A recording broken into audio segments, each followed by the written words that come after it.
Well, Matt, I'm sorry to hear about your medical worms situation, but there's been a lot of Medical gaming. worms? Yeah, I mean, I don't want to get into it too much on the podcast. It's graphic, people don't want to hear about it. But God, that sounds awful. speaking of giant worms, there's now Oh, giant that's worms. your hooking. Oh, okay. Continue.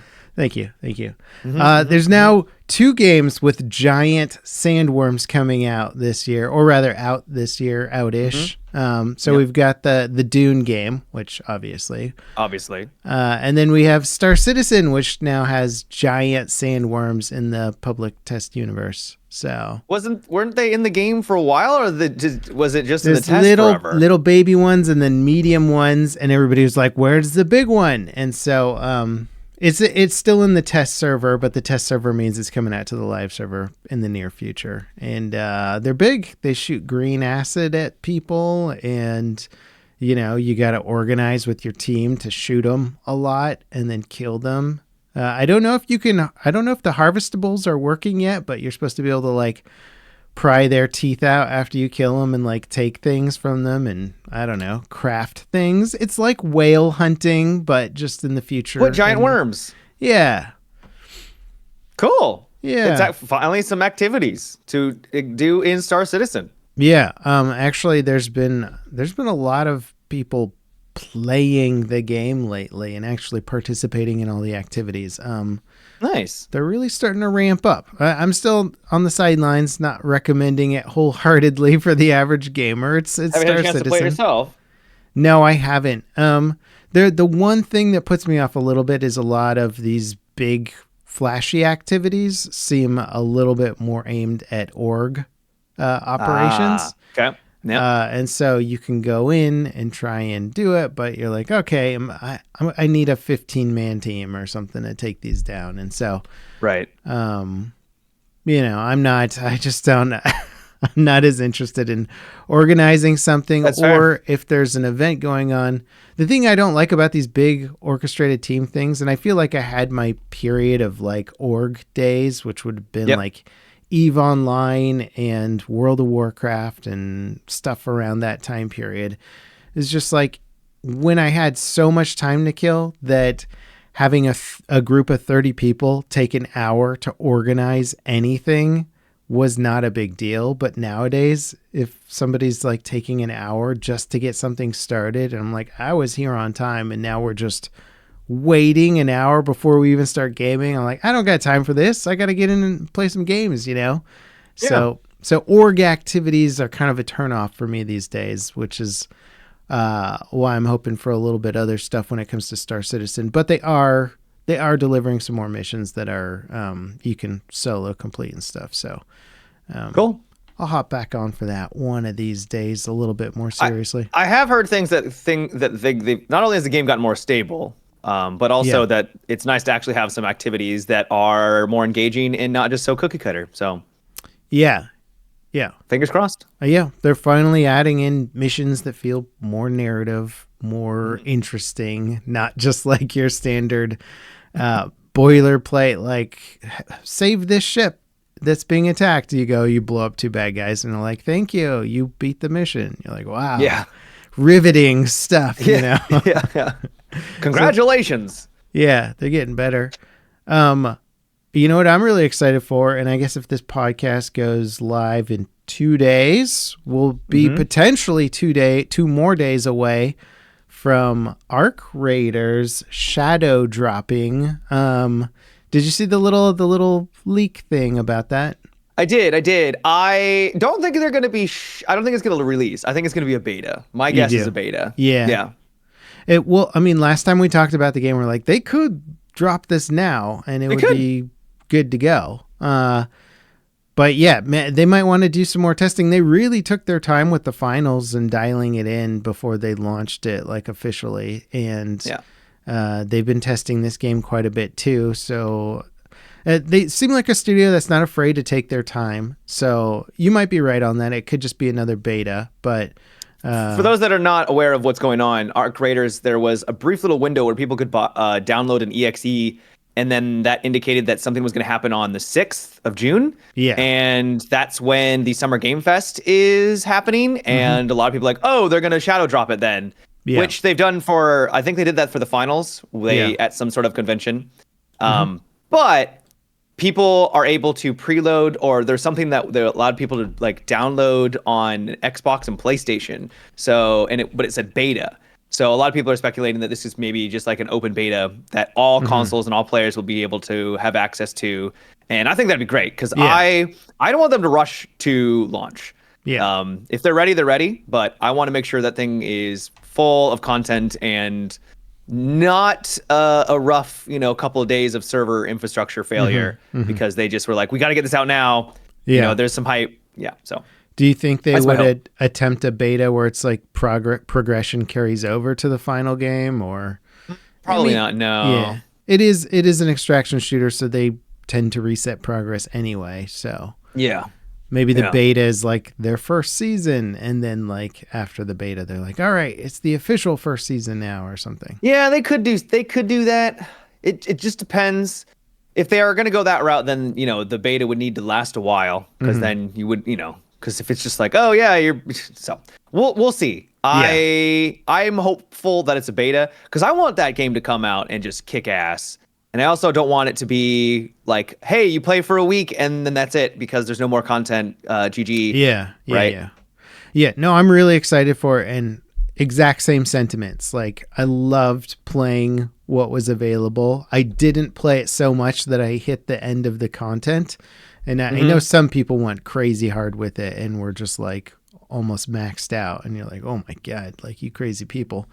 But I hope there's enough there. There was rumors and indications to indicate that there's a huge amount of levels and content in preparation for a bigger launch or whatever. Yeah, I heard like 12 maps. I'm like, there's no way there's 12 maps. That would be insanity. If it was 6 maps and there was 2 different versions, night and day, that added up to 12, like it's but we 2 do maps, have right? kind of night and day cycles in the current maps that there is a day night cycle, but then there's also true night maps that are significantly darker and they're harder because there's just more enemies and stuff around. So there is technically a difference between like your normal map and then the night map. I could see this studio, just because they're very impressive with where they put their time and allocate their resources. They manage to always get a lot more stuff done than it seems like they should be able to do.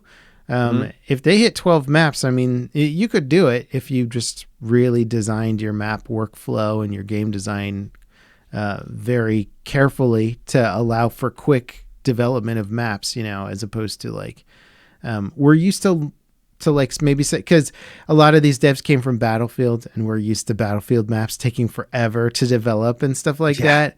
But a part of that problem was like, they're like, okay, here's a map and it's got to cater to 20 different game modes. And you're like, okay, that's so much testing and balancing that it probably takes them like a week to design the base layout and then like 2 more months of just making sure it doesn't break in all of the different game modes. Yeah. And with Arc Raiders, if you only have more or less one game mode, then you don't have to do all that stuff. It's more just test it in one I'm mode. also hoping that those, if there are a lot of maps, and I hope that there are more than I think the 4 was there. I think there was 4 in the beta. If there's a bunch more, I'm hopeful that there's actually some really good progression to them where, you've got your beginner maps, which are not, they don't really feel beginner. They feel like a fully fledged out map. But like the Dam, for example, was probably one of my favorite. But it was, pretty newbie friendly.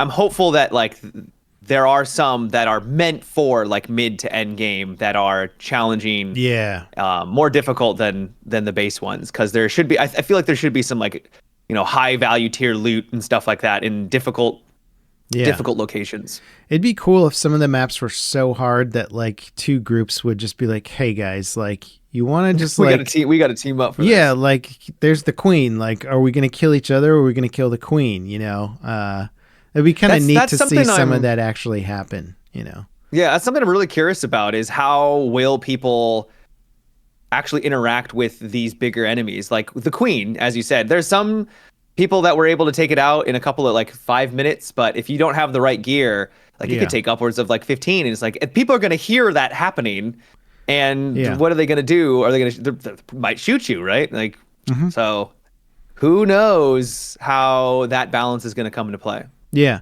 I love, there's not a lot of games that do a good job of this. Well, there's not as many as I would like, I should say, that Hmm. do a good job of creating parties mid round and working Yeah, together. Especially extraction shooters. They're more like you go in with the party that you have and everybody else is, you kill them. right. There's no grouping up. And in fact, it's actually like you shouldn't do it. It's looked down upon if you like team. It's called teaming, right? Or Yeah, teams. yeah. So It's usually some in some games ban worthy. yeah, yeah.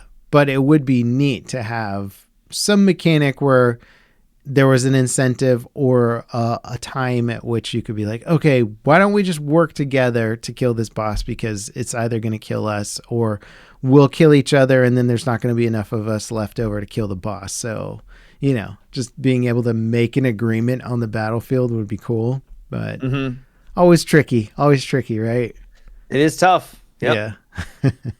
Look forward to it. You know what other shooters doing really well that kind of reminds me of Dice a little bit is Delta Force. Delta Force, the Oh, free to play Battlefield clone. Let's be honest, it's a Battlefield clone. yeah. Battlefield 2042 clone, which is Yeah, weird. yeah, which is very weird. You're like, oh, pick the one that got the most hate. Sure, that makes sense. Yeah. So it's a 2042 clone. They're hitting 150,000 concurrent players on Steam right now. Like, isn't that crazy? How? Yeah. That is crazy. I don't fully know. They came out with an update to their single player, which made it less crappy.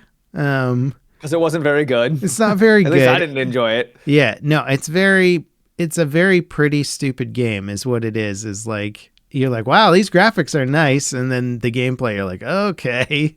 As you get bombarded by 50 RPGs when you round a corner. Yeah, Yeah, it's great. yeah. So they made a bunch of updates to make it better, which is, Okay. and I assume that update kind of came along with a bunch of multiplayer updates as well. But I just think they're building an audience. The game's free, so that opens it up to a huge market. It's kind of like the poor man's Battlefield in many regards. In some ways, yeah, yeah. So Battlefield's obviously a successful formula. So if you make Battlefield free, that's what they're doing, and it seems like it's working out. I mean, the player numbers are real. It's pretty crazy.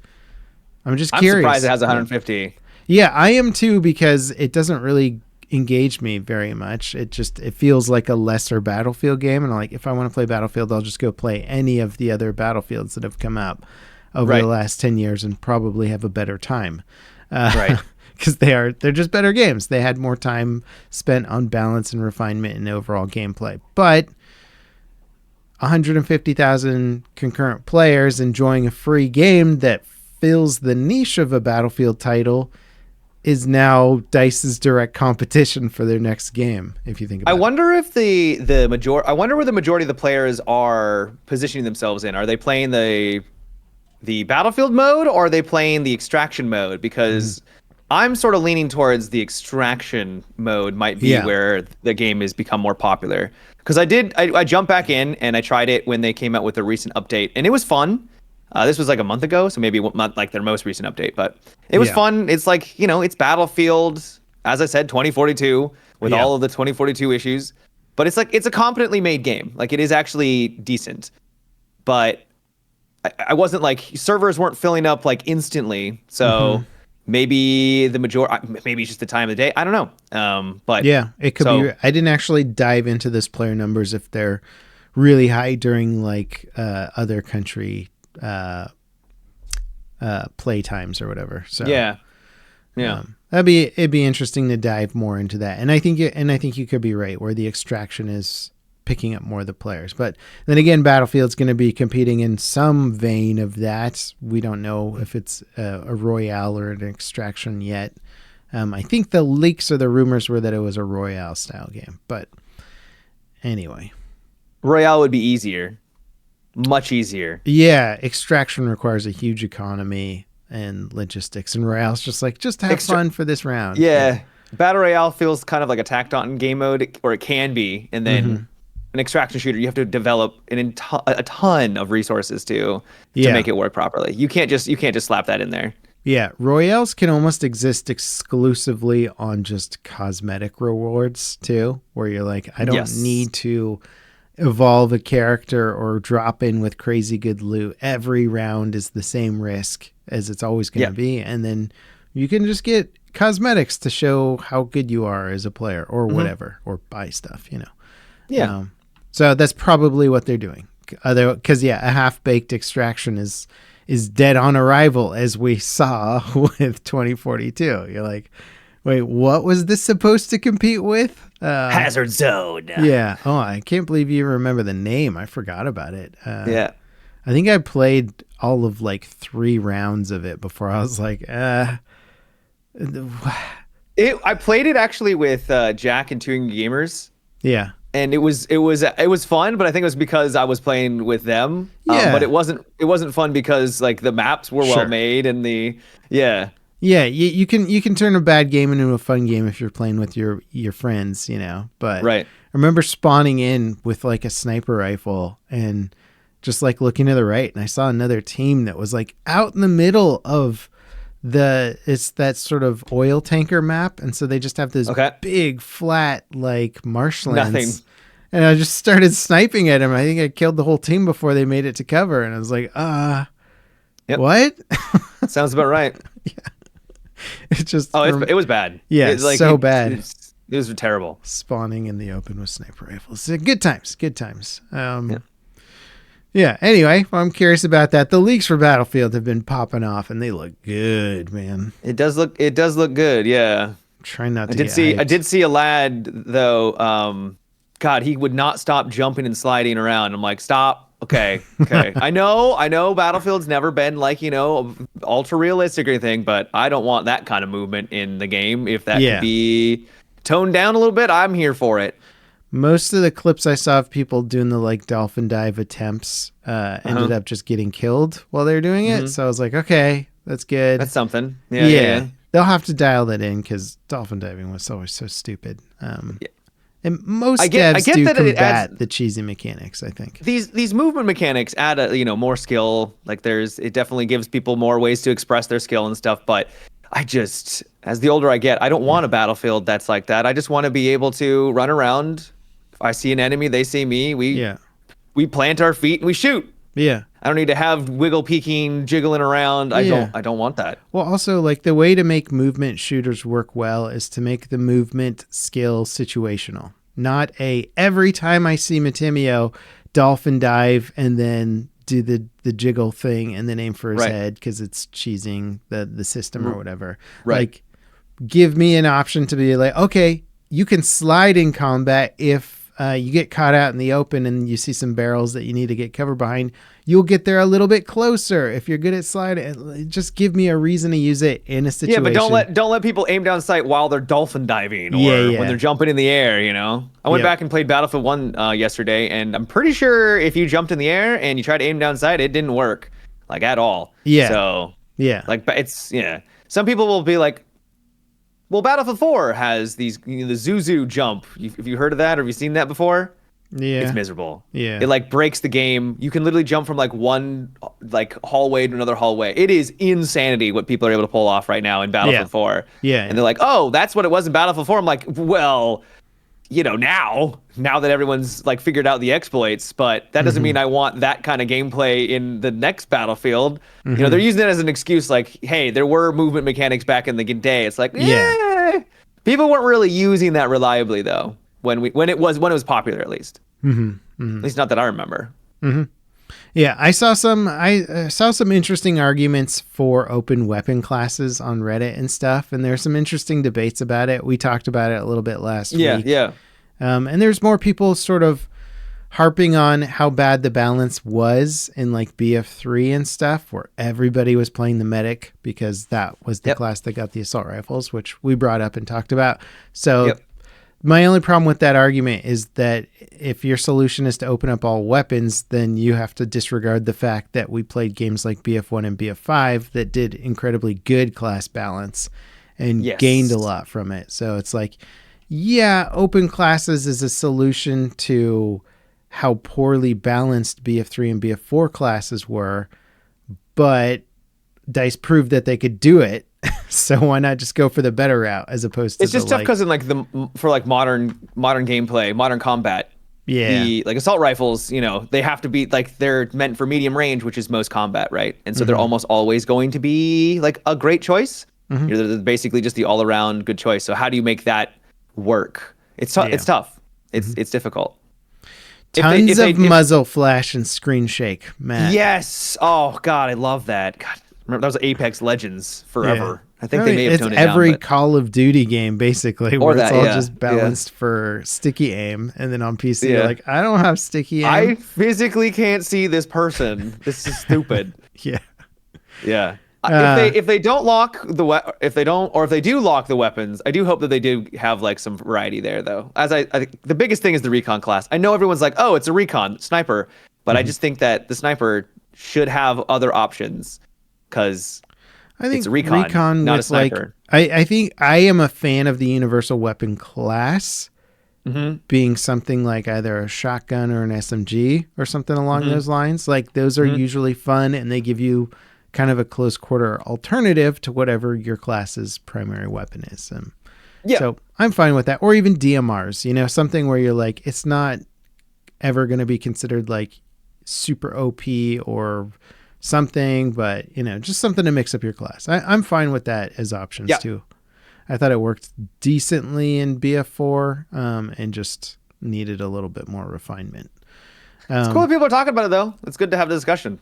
Yeah, for sure. DICE hasn't said anything. There's like a leak about potentially like walking it back, but I don't know if that was just chitter chatter from some devs sort of thinking about it.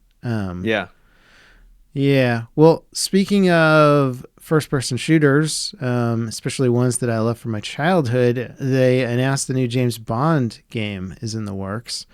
And we've known about that for a while. Yeah, is that old news or it is? Well, I mean, there's like a teaser trailer for it. Was there? Oh, well, it didn't show anything. Oh, okay. Well, okay. This guy's that made Hitman, right? What's up? It's the developer that makes Hitman. Yeah, is that IO Interactive? I believe so. Yeah, they did that. Yeah. Okay, I thought that was recent news. Anyway, maybe I'm wrong. I like the idea of the Bond IP coming back. And focusing on an origin story for James Bond. Obviously, everybody. I assumed GoldenEye 007 on the N64 was your era, or did you miss that era? Yes, no, that was me. Yeah, I played that. So it was a janky, fun, awesome mess. Yeah, that was so.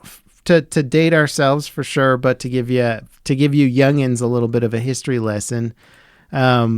Back in our day, first-person shooters were not big on consoles because they hadn't figured out how to do them correctly. Like, dual stick controllers were like barely a thing, and so James Bond. The N64 didn't have a dual stick. Yeah, N64 didn't have dual stick. You had D-pad and then one joystick that would wear out after like a month or two of use. Those controllers were the worst, man. Like, do you remember all the little powder that would build up at the base of the joystick because that was the I think that may have just been yours. You didn't have build up at the base of your stick? No. Yeah, so like basically the plastic on the joystick would wear away through extensive use, and so it would build up this powder. And you're like, what is that? And you're like, oh, it's my stick literally like falling apart. Yeah, it's just falling apart. Anyway, and 007 GoldenEye came out for the N64. Great movie, great game. It was just sort of this like crazy situation of a really good game following a movie franchise, but it was so much fun to play on console, even with those janky controls, that it was one of the catalysts to getting shooters going on console in like a major way, I feel, I remember Halo and GoldenEye as being like the two big multiplayer games. Halo was the start, though. It really that's what solidified FPS on console. Yeah, they showed you how to do dual stick properly, and they even had their sticky aim and all that stuff ready to go. I remember how inaccurate you could be, and it's like headshot, and you're like, what? Pretty sure I didn't shoot him in the head. It's like headshot. Don't worry about it. Headshot. Yeah, yeah.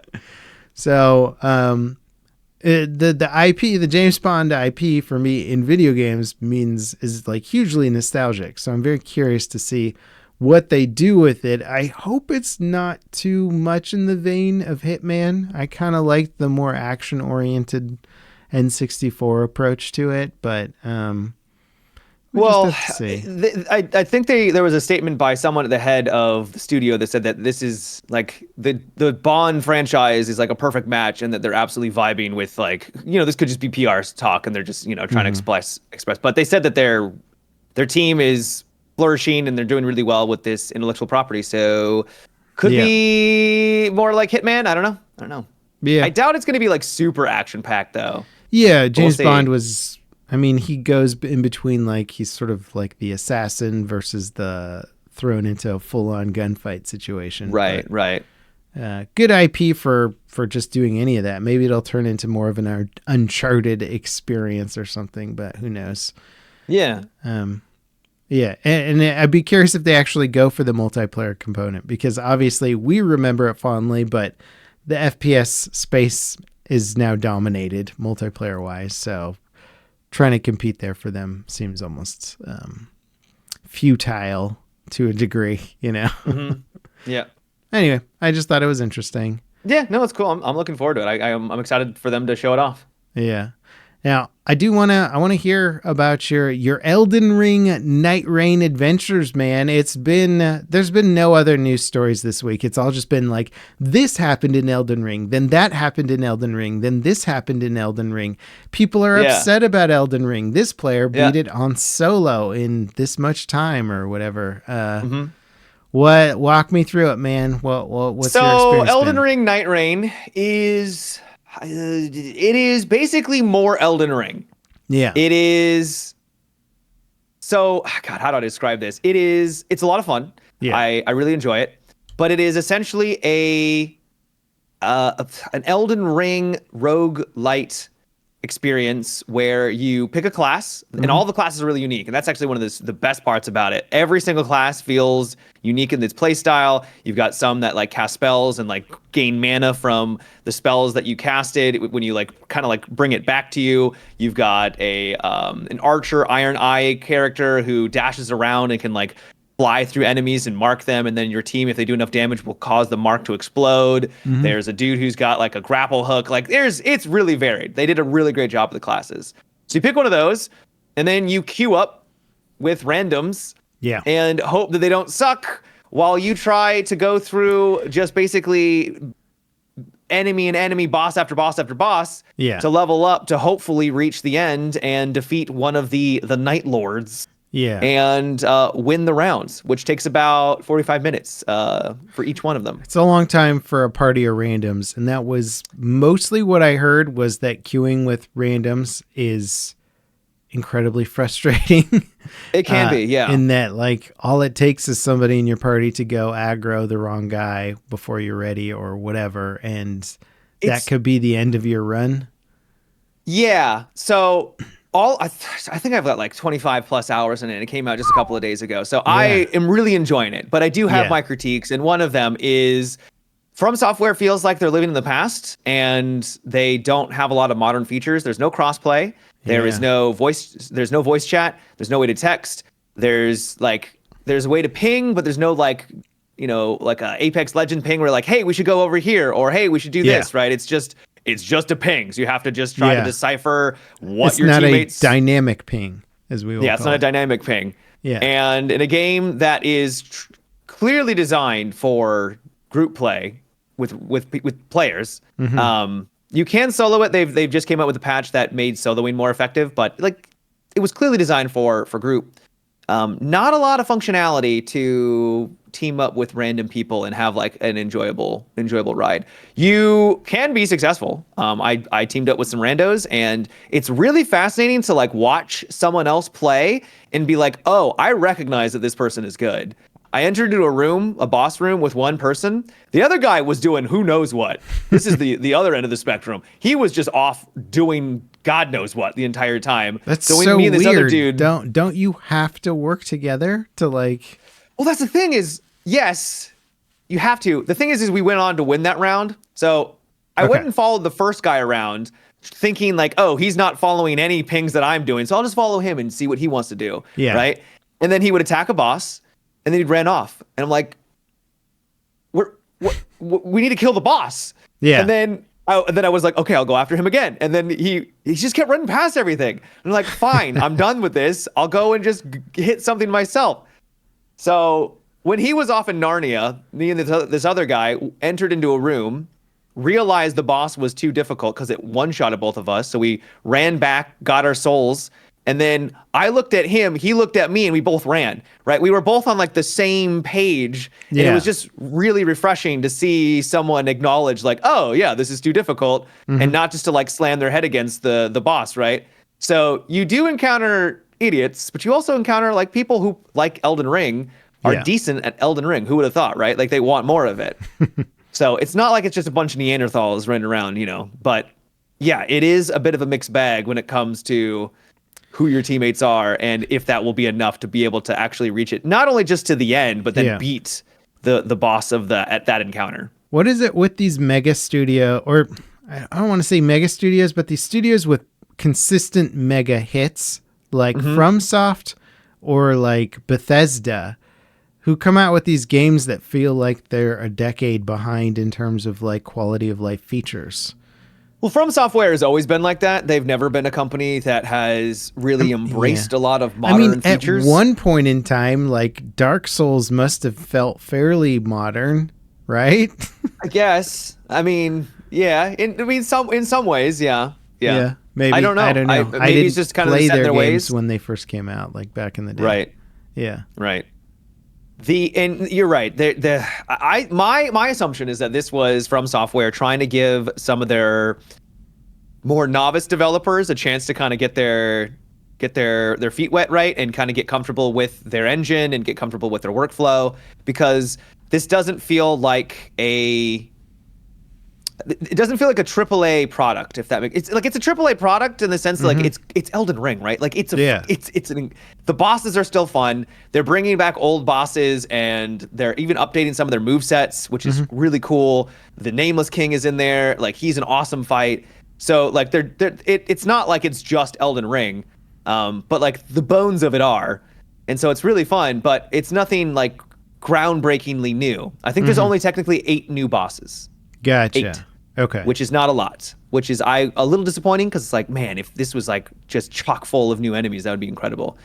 So I think this was Miyazaki giving his teams a chance to kind of get comfortable and try new things without it being a mega, if it flops, it flops, but at least they didn't have to invest a ton of, It didn't flop. It did not flop. It did not.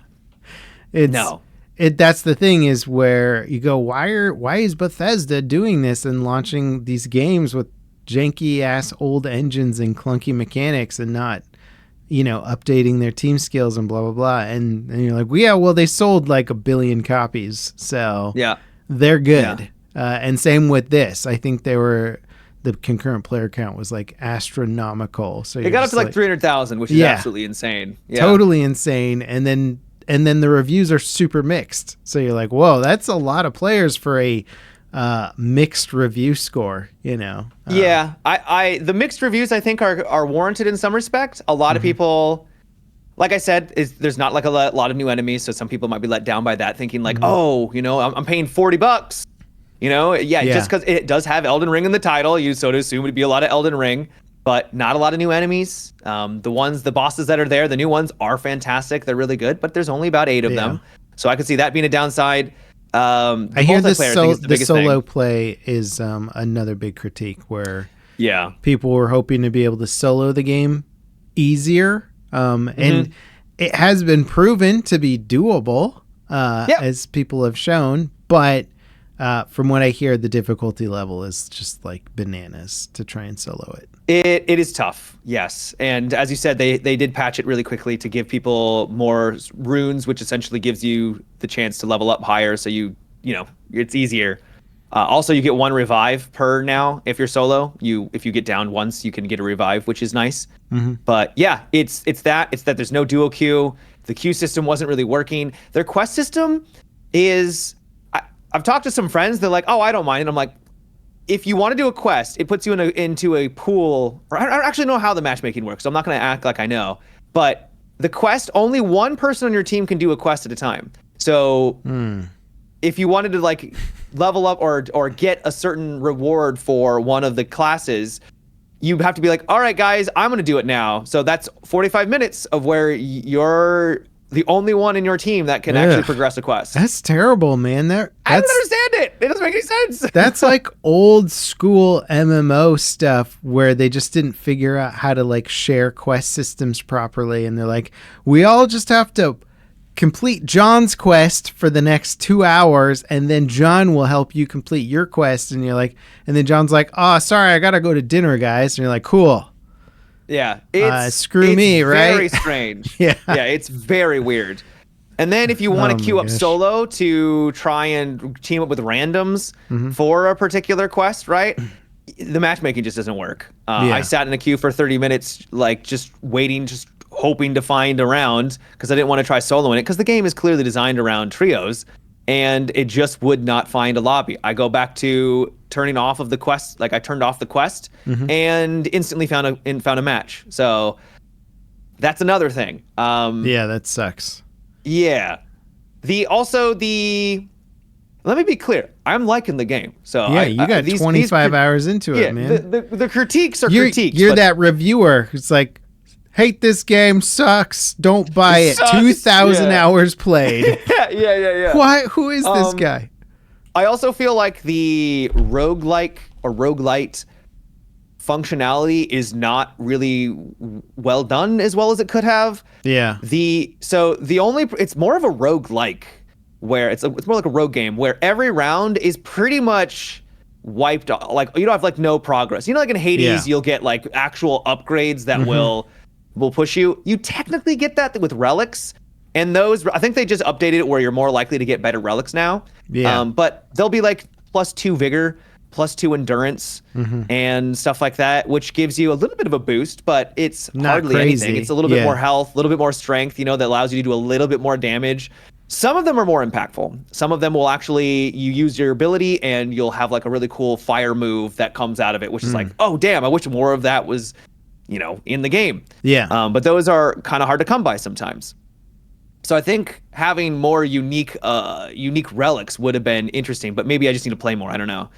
And then also the RNG of the rewards when you're in a round can also be really RNG. Yeah. Every time you beat a boss, you get a reward and it gives you 3. But those rewards can be like, when you're slow walking, it will all of a sudden summon a pool of lava at your feet, or it will like a cloud will shower down, but only when your character is walking. Yeah, that's kind of weird. Or farming up to a boss, right? Yeah. And that's it. So there's one class that actually benefits from it, which is the Executor, because when you switch to one of their stances, they can only walk. Yeah. So I think it's meant specifically for them. But you can get this on any of the classes, and so that slot has now been. So you got 2 slots. That's awkward. That's really awkward. It is awkward. Yeah. Those are cool, and I think they could have been so much more interesting if they had like, after your 3rd attack, right? Then it would bring down like a shower of magic, or the magma would summon at your feet, right? Like something to like add to the flavor, but it doesn't. So it sounds like, so having many classes that play very differently, that takes a long time to do, and to dial that in, that takes a lot of work. So it seems like that's probably where a lot of their effort went, is to making like really unique, cool classes. But the rest of the game, like the basic stuff that you would expect to be a little bit better thought out and better designed, like, okay, why am I getting upgrades that's essentially never going to be good for my class? Like, this should be better thought out. The upgrades should be more specific to me, and then I have a decision. Why are we not sharing quests? Why are there all these little dumb things dragging down what otherwise seems like on a higher level to be a much better experience? It's a great game. Yeah. It's like they weren't interested in the low level quality of life stuff. They're like, that's beneath us. We're going to do the cool There is some stuff. odd things. Yeah. Cause like, as you said, the upgrades you get after you defeat a boss can literally be useless to you. You're like Yeah. you'll get it and you'll be like, that does nothing. It's not this Yeah. weapon sucks. It doesn't I fit my can't, class. like, I mean, you mentioned Hades earlier. Sure, you'll get some options that you don't want, but there's always something that's going to be good for you, you know? Yeah, and you can also Yeah. re-roll. You know, in Hades, you get like Yeah. little items that allow you to re-roll. There's no re-rolling. So I had a run where I went like the entire time, and literally none of them, except for maybe one or two, actually benefited my class. And so by the end, I just felt like a wet noodle smacking the boss. Like I was leveled up, so there was that, but Yeah. I didn't really have a great You're weapon. like, I didn't have take any lava perks. pool at my feet. And you're like, come on, Yeah. just run into it, dude. Trust me. Come on, Right. run into the lava pool. Right. Yeah. So that's a little disappointing. Mm-hmm. I wish that the roguelike mechanics were a bit more impactful, because I think it'd be really cool to actually try to have like a build when you go in. Like I want to be this time around I want to go for a Yeah. poison build, which you can kind of do with the relics. You can. Well, but also, it'd be without good team coordination, it would be sick too if somehow the rewards and stuff were planned out among team members where you're like, okay, I'm going to try and go for this type of build. So if you guys Yeah. don't mind, I would like any benefits that do this. And then you could strategize and create a triple deep level version of the same roguelike mechanics where you're not just planning your class, but everybody's kind of theory crafting together on what the best builds are Well, for their that's what's teammates. nice about playing with friends, is that if you get nothing for you, you could be like, "Hey, I've got a staff here. I'm playing the Wilder, right? The staff is useless. It doesn't have stats that are for me. Do Yeah. you want the staff?" Having that is nice, because you can kind of trade your items between each other, so it doesn't make it as punishing. But if you're Okay. the randoms, that you can't communicate, right? Like you can't do Yeah. that. So That's such an um, oversight. That's such an it is, insane yeah. oversight. Yeah. Yeah. But like, man, when you're in a boss battle and you're fighting some of these Night Lords, and you come up clutch with like a big revive on your entire team, or you Yeah. know, you get some crazy parries as the executor or what have you, it's a fun game, right? Like Yeah. it's basically a boss rush mode, which a lot of people wanted in Elden Ring already, because it's just fun fighting these bosses. But you can do it with friends, and that's exciting. That's fun, and I really like it. It's cool. It sounds like the core concept is, and their core gameplay is fun enough that maybe if they fix the other things with the game, it could start appealing to a much wider audience, or just Or just you know, be a better alleviate game. some of the issues. Yeah. just be a better game that more people want to play more. Because I think it was at mixed reviews on Steam, and now it's sitting at mostly positive. So okay, yeah, that's pretty Yeah. good. Yeah. Well, I think we can chalk it up to a success for the studio, and yeah. hopefully they people are sort playing of right now? stick with it and figure out what they need to do. Yeah. What is the concurrent player count? I'd be curious. Um, Nightreign 215,000. is not bad. That's not bad. And also that is definitely it's not bad. It's on. Is it crossplay? It is not crossplay. No, another big like. Oh. Why not? Yeah, that's a huge bummer. What was that game? Wasn't it Helldivers or somebody said that like that was the reason why their player numbers just were like 3x what people were expecting. Oh, I don't remember what game that was. They're No. like, we launched with crossplay, and like that's people don't understand the value of that on day one launch. Being like, able to play with friends. Yeah. Okay. Well, cool. It's good to hear your review on it. I've been curious about it because obviously a roguelite version, a co-op roguelite Elden Ring is everybody's like, whoa, what's happening now? Yeah. That sounds super exciting. So it's cool. It's unfortunate that it's not quite as good as it could have been, but it sounds like you're enjoying it nonetheless. Yep. Yeah. I'm happy with it.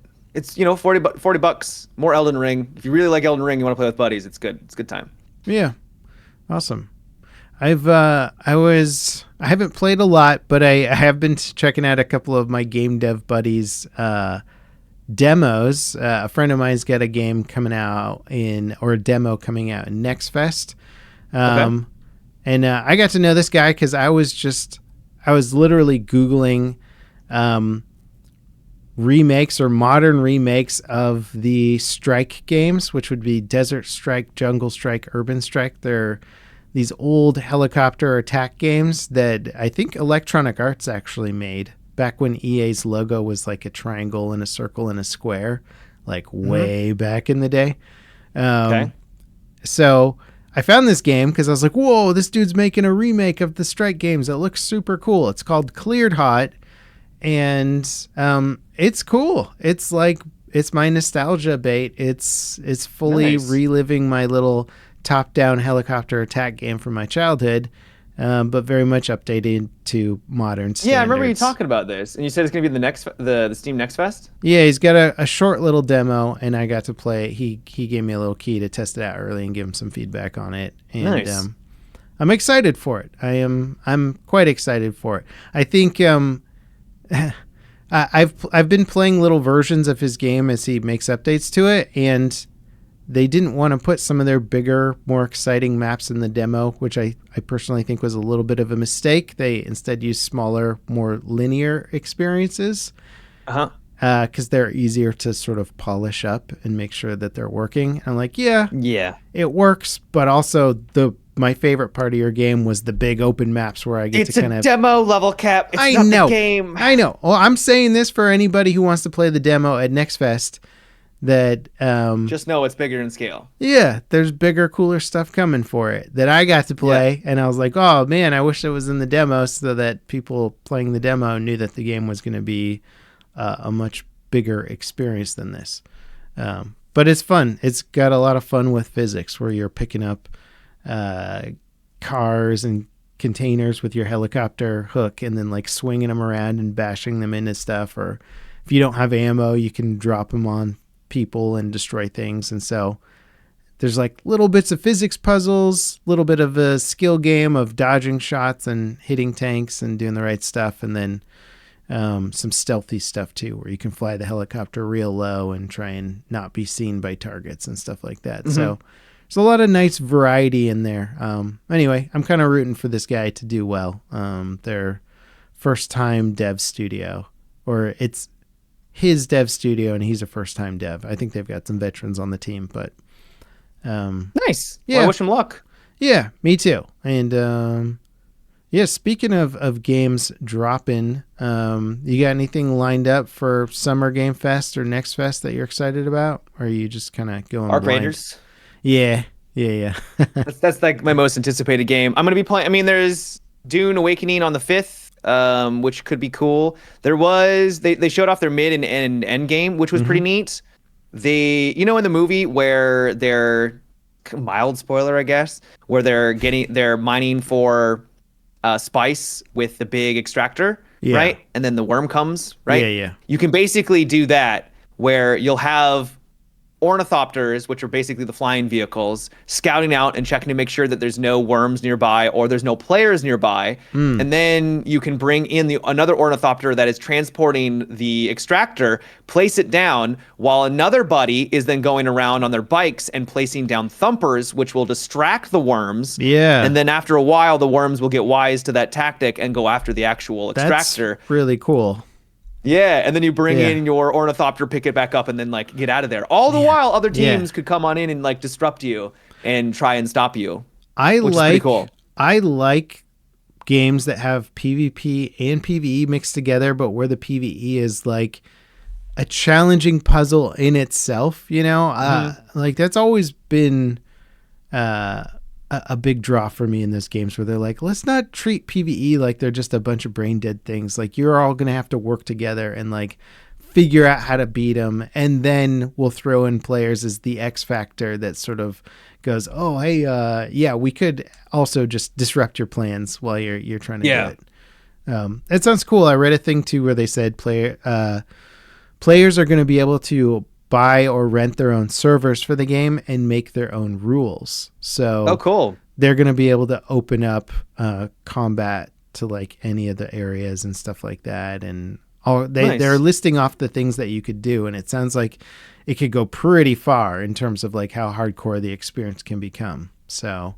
and you could even have rules where people like lose all their stuff if they die in certain areas and stuff like that. that already happens if the worm eats you. You lose everything on your character. Okay. Okay. Yeah, yeah. Dang. Also, Yeah. if you're flying your ornithopter and a worm like comes up, it will eat your ornithopter too. So not even air vehicles are potentially immune or safe from a That's worm wild. if you're flying low enough. Yeah, it's cool. They also were showing off their server meshing technology, which I thought was like apparently just for Star Citizen, but yeah, they apparently will have server meshing on their big PvE or PvP like end game map Yeah. that yeah, so that'll be in the game as well. There's going to be just massive amounts of Sick. players potentially flying around and running Yeah. around on the sands. That's awesome. Yeah, I'd be I didn't hear about that, but I'd be curious to read up on it. It's funny cuz like technically Star Citizen's not the first game to do server meshing, and it depends how you want to define server meshing, cuz it's you Hmm. could, servers just kind of transferring data from one to another could be considered server meshing. So you could look at like World of Warcraft and you're like, yeah, I transferred between zones, it's meshed or something. But Yeah. I think the Diablo games right now, the Diablo 4 has some like really impressive tech on the back end that they're kind of keeping close to the chest and not bragging about what it can do, but I think it's similar tech where they're I like, remember you talking about that. Yeah. yeah. So as opposed to sort of marketing it or brand, everybody knows about Star Citizen server meshing because it was one of the crowdfunding goals, and everybody Yep. knows it's sort of that key to unlocking all of the stuff they said they're going to be able to do. So it's become a big talking point. But I think there's a lot of other games that have played with similar tech to achieve. Well, we'll Pretty see cool how it stuff. runs. We'll see Yeah, how it goes for Dune or Star Citizen. for both. Yeah, it's true. It's true. The one thing about that whole hypothetical situation I just described is you have to do that with buddies. So Yeah, if you don't have like, I mean, there was at least like 6 roles there. You know, it's gonna be the game definitely seems like it's geared towards larger team sizes. They did describe that you'll be able to do stuff solo or with little, a couple of people. Like that was yeah, more of a larger scale event. But yeah, I'm really curious how all of the smaller scale stuff will actually allow people to interact and engage in their end game. We'll see. yeah. It's such a hard thing with MMOs because I remember even playing the Amazon game, their like classic MMO that they came out with, Hmm. New World. Um, that one is fun because it's got PvP kind of just open in the world. You can go and engage in PvP in the middle of a random quest situation. And it's fun, but it often comes down to like a numbers game, where you're like, oh, they just have more people than us.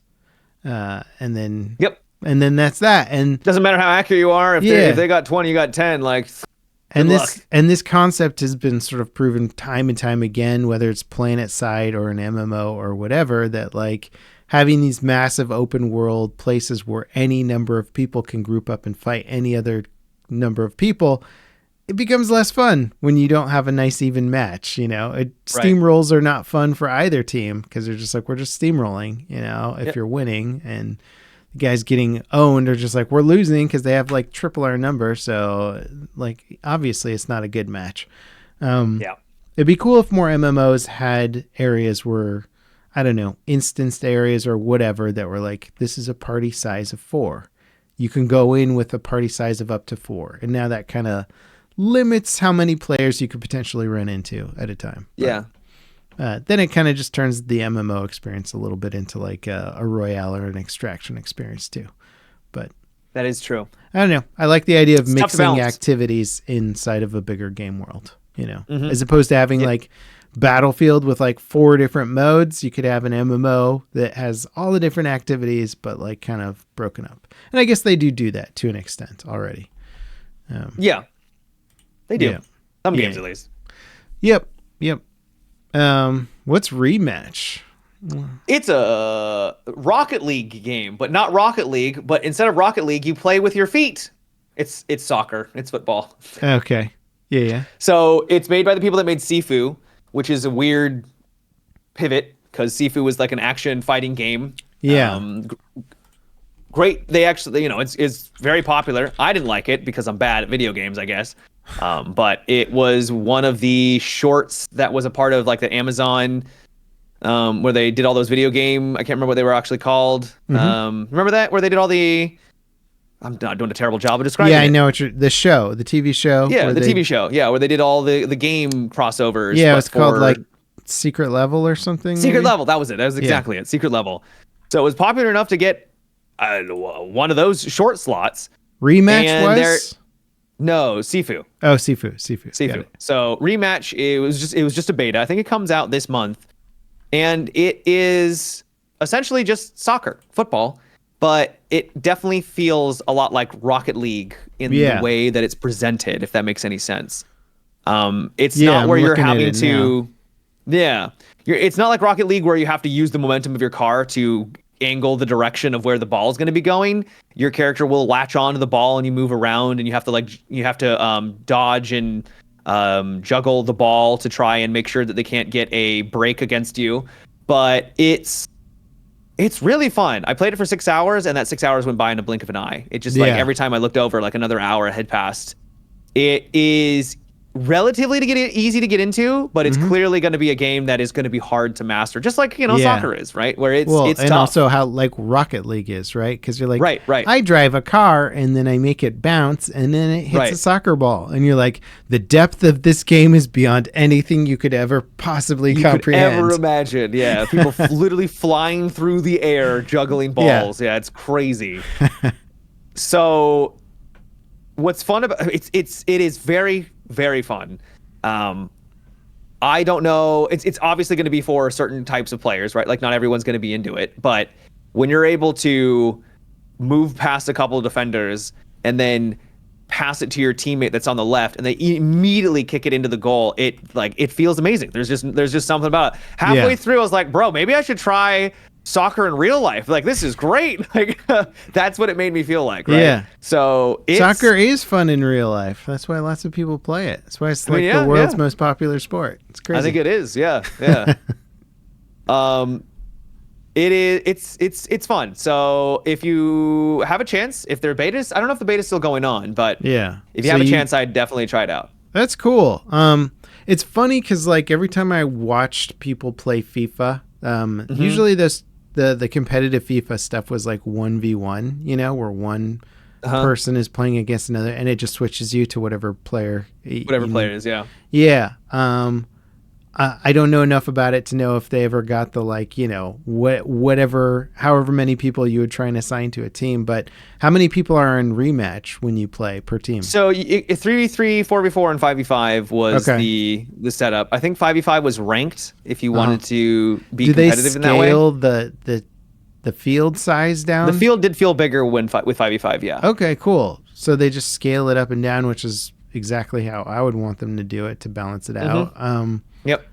That's dope. So it really is kind of like teamwork, and it's not just about you soloing it in there and getting a goal, but like pushing it down the field and then actually passing it to an open teammate and that kind of thing. Yep. And do you have to cover players, and like that's like a good strategy? Kind of. Yeah. Yeah. I mean, I don't know sports, so I was just kind of winging it. But I was trying to put myself in a position that I was open, and then if there was if I had a teammate that was already covering another guy, I would sort of sit in a position where if the ball was passed towards the center, I could then try and stop the person that I knew was nearby, right? Yeah. So you are kind of covering people, but I'm not really a sports dude, so I don't really know how the strategies work. It sounds like how a game of soccer would be played. So that's cool. I don't know. I just like the idea of a more approachable, competitive soccer game that's not FIFA. And people opening card packs. It really isn't. I haven't ever played FIFA, but it doesn't look like FIFA. Yeah. It's not like top down. Like you are technically behind your character. Sure. It's more like a third person game. Yeah. That's cool. Sick. I definitely recommend it. It was really cool. Okay. Yeah. I'll check it out. I do. I haven't bought the road construction game yet, but I'm Roadcraft. Yeah. Do you think it'd be easy? Do you think it's simple enough for a youngin to get into the mechanics of it? Oh, I mean, you were essentially just driving trucks really yeah. slowly. Okay. So as long as they don't mind, it's a slow game, and they're gonna get stuck into stuff, and that could cause maybe some frustration, like why isn't my car moving? Yeah, You know, yeah. stuff like that. But yeah, I guess I mean, I don't have kids. I don't I'll really just know have what to their get it, temperament is. play it, figure it out. Yeah. Yeah. Yeah, they have the temperament of a child, easily Yeah. frustrated, Right. easily excited. Yeah. Very little in the middle. It's the highs and lows, man. Um, Mhm. cool. I watched a movie that was interesting. A 3D animated movie called Okay. Flow. Have you heard of it? I did. I got it halfway and then I stopped. Yeah. It kind of feels like watching a video game, doesn't it? Because of the graphics to an extent. A little bit. Yeah, I guess a little bit. Yeah. Um, It's the one with the cat, right? I'm just so yeah. we're yeah. Yes. Yeah, yeah. I was curious about it because I think it was fully animated in like Blender and a bunch of other stuff, which is Oh, okay. once you see it, you're like, well, it's not visually that impressive of a film. So, Oh, um, I thought it was I thought it was beautiful. I thought that was it the one was thing it was beautiful. going for it. I guess just like graphically speaking, they weren't like Okay. pushing the envelope. Right. Yeah, and all the news articles were like, this movie was made in a free software, which is Blender. It's funny Yeah. to say that because you're like, it's the most popular animation software in the world, By far. which is also free. Yeah. But yeah, I enjoyed it. I thought it was weird. And It got a bunch of interesting. awards and people were like saying it was, it's incredible, and I watched it halfway and I just like I'm good. Yeah, I because there's no talking. It's just it's just animals interacting with each other from time to time, and by the halfway mark, I'm like, okay, I'm good. yeah. I mostly just got intrigued with the premise of like there's all these animals. They're kind of going on this adventure that takes place in a flooded world, and they Yep. end up like getting marooned on islands, or they get into a boat, and then they're going in a boat, and you're like, okay, why is the world flooded, and why does it seem to like keep getting more flooded, and there's no people, but there clearly is there's evidence that there were people at some Yep. point. So Yep. you kind of want to know what's happening. You want to know. Does it tell you by the end? I don't want to spoil it in case people see the movie. More is revealed by the end, but I think more it only opens up more questions. I'll put it that Okay. way. All right. Yeah. Fair enough. Yeah. I thought it was interesting. My kids liked it, so it good. kind of works as like a intriguing film for an adult, and the kids are like, oh, the dog and cat are doing cute stuff, Yeah. And they were very cute. Yeah. It was well animated. Yeah, well, what was funny about it is all the animals interact with each other in a way that feels fairly believable. Like it's not like 100% going for real animals, but Right. they're responding The to each cat, other. when it and- sees a dog, gets scared and goes under, under a Yeah. couch or something. Yeah. Yeah, and then the dogs don't know if they at first they're chasing the cat, and then they're like, I guess we won't chase the cat, and you're like, yeah, I guess I've seen dogs do both sides of that coin in real life, Yeah. But yeah, interesting film. I watched another one called Black Bag, which Black bag. Black Bag. It's the term in the film. How they use it in the film is basically it's MI6, I think, or it's like the Secret Service in the UK. And a black bag is just them saying what I've done or this past week for my job or whatever. I can't talk to you about it. It's a black bag. Like there's nothing I can say. It's all classified. It's all whatever. And so the story kind of revolves around two agents who are fairly high up in MI6 and are married to each other. And the main character, who's played by Michael Fassbender,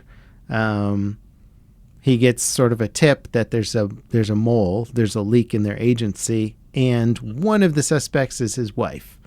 And so it kind of I think turns I saw advertisements for this. Yeah, I think I did. I Yeah. liked it. It was sort of like a a spy film that was light on action and heavy on dialogue, and it was Okay. interesting because of that. It's got some big actors in it. Pierce Brosnan's in it, and a Yeah. bunch of other guys, other people that you would definitely recognize from everything. It's actually got quite a big cast. But yeah, it's really just people trying to figure out if other people are lying to them, like for the whole film. So it's always these conversations that have leading questions or very specifically worded questions. The main character apparently is like an incredible like lie detector, and like he's got this backstory of like turning in his dad who was like an agent and all this other stuff. And Jeez. yeah, it's like it's this weird situation where like all the people are kind of sociopaths and creepy to a degree, but also engaging and interesting, and you really have no idea who it is the whole film, and they lead you on a whole bunch of different chases, and I thought it was good. It was fun. Nice. Yeah. Michael Fassbender does seem like he gets typecast, or maybe it's just his persona as like basically a borderline sociopath in everything, where he's just like, I mean, do you know what I mean? Yeah. Do you know what I mean? Yeah, a little He's always bit. just very stiff and proper. Right on the edge and- of something, yeah. Yeah. Yeah. Like not, he's Even not, when he was playing Magneto, you know? yeah, he's not Yeah. highly animated. He's very kind of calculated and cool, and everything he does falls into that vein, and it's great as a character, but I feel like I've seen him as this character now maybe six lot. times, and I'm like, all right, Yeah. maybe I saw another movie with him last year where he plays an assassin, and he's the exact same dude. He's just this cool calculated guy. I'm like, you could take his character from that movie and transplant it into the spy film, and there's almost no difference, you know. Yeah. So yeah, I'm like, all right, we're going down the typecasting a little heavy here, but If it works, it works. it did work in this. I liked it. So who That's am what I to matters. complain? Yeah. Yeah. So I enjoyed it. It was good times. And other than that, man, great F1 race this weekend. Woo! God damn. Yeah. Love me some F1. I did see a trailer for the new F1 movie coming out, and Oh, it did look yeah. exciting. Yeah, right? It did look pretty cool. Yeah. I I'll might check see it that out. one in theaters when it Oh, drops, man. man. I mean, it's the director of Top Gun. They're gonna make a fun. I mean, yeah, exciting it's got racing Brad movie. Pitt. You know what's not to like? I know. Hopefully, it's action packed. You know, I think they'll make it action. I'm sure it will be. Yeah, the trailer sort of left it a little more ambiguous. It was hard to know how actiony the film was going to be versus how drama. Like, is most of the film going to take place off the track or on the track? We don't know. You know, so I hope there's a good amount of racing in it. But yeah, there was some intentional ramming this weekend, which was fun. Oh. Yeah, that doesn't happen. Actual intentional? Yeah, that almost never happens in F1. Wow. You know, there might be some driving to try and make somebody like move out of the way and it causes a crash, but rarely is there like, hey, I'm just going to straight up hit you. Damn. So that was fun. I mean, yeah, in a way. Nobody got hurt. That's good. Yeah. If they had, it would have been probably disastrous for the careers of anybody involved. But As it should. yes, yeah. I mean, at that point, you're like, is this manslaughter? Like, what's going on? You know? Yeah, you can't. I mean, these are deadly vehicles in the right Yeah. situation. Yep. So I had fun with that. Yeah, and otherwise, just pumped for that Arc Raiders beta shadow launch. We don't know. I just need it. I need it in my veins. Need I don't know what more else of is it. going to be revealed at the Summer Game Fest. I haven't really done any research as to like what could be there. Maybe we're going to start to see some games get announced because they've been holding off because of Grand Theft Auto. Yeah, Hideo I think a lot of Kojima's people were- gonna do a talk. Oh, They're I gonna do a demo imagine. on the new Death Stranding game at it. Yeah. I don't know if I'm going to hold off on that game until it comes out on PC or if I'll play the console version. I haven't decided yet because I want to play it. I really enjoyed Death Stranding a lot, but it's like, man, I don't like this double dipping nonsense. I don't like it. Yeah. Well, you could just get it on the console and just play it on the console, and that'll. I could, yeah. And that's probably what I'll do anyways. Yeah, but We'll I see. know what you mean. I know what you mean. When you're like, I really just want to play it on this platform. Why do I have to wait? Like, you're a huge Yeah. studio. Come on, guys. You can port it. Yeah. It'll be fine. You can do it. Yeah. Mhm. Now, Summer Games Fest is kicking off with the Unreal Engine Showcase, so I'm excited about that. See what they're advertise as their next big features, and yeah, but that's more the Hopefully, it's better received than Nanite, because Nanite was so exciting until it was like, oh, it still makes games run poorly if it's not done well. Yep.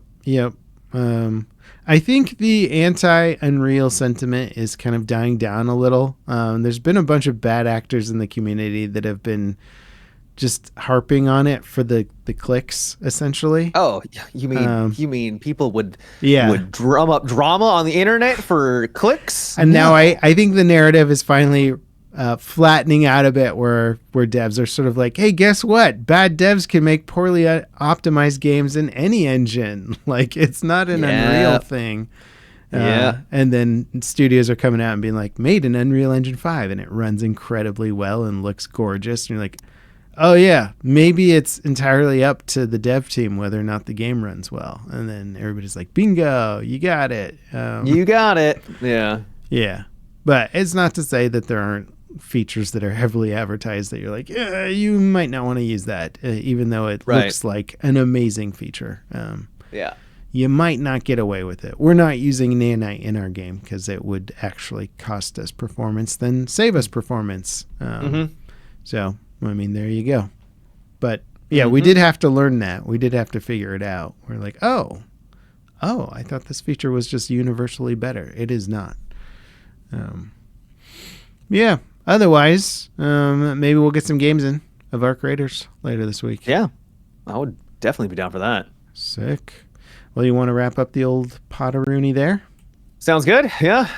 You got advice for our peoples this week? Advice. Invest in a nice kettle. Having some nice tea right before bed can really relax you and put you in a nice state for sleep, which, is important. Sleep, 7 to 8 hours, 7, 9 hours. Take care of yourself, Chet. I didn't know you were a tea guy, Matt.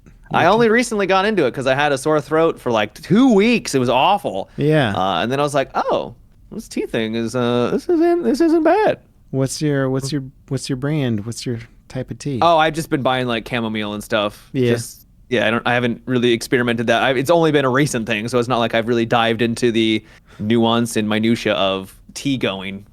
Yeah, well, I always enjoyed the memes of people showing how to make tea incorrectly just to like piss off tea drinkers. Stick that sucker in a microwave, baby. Yeah. Chat Atif says, don't microwave your tea by a kettle. Yeah.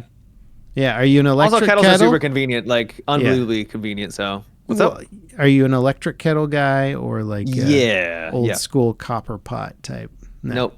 Electric kettle. Yeah. Electric kettle is so easy, man. You're just like tea in a couple of minutes. You're good to go, man. It's blazing fast. Yeah. I'm a coffee in the morning, one coffee, and then I'll do a tea in the evening, and either caffeinated tea in the evening if I want to stay up and work, or a chamomile if I want to go to bed. Yeah. I try them both. I'm a sucker for coffee, but it's too acidic for me in the evening, Yeah.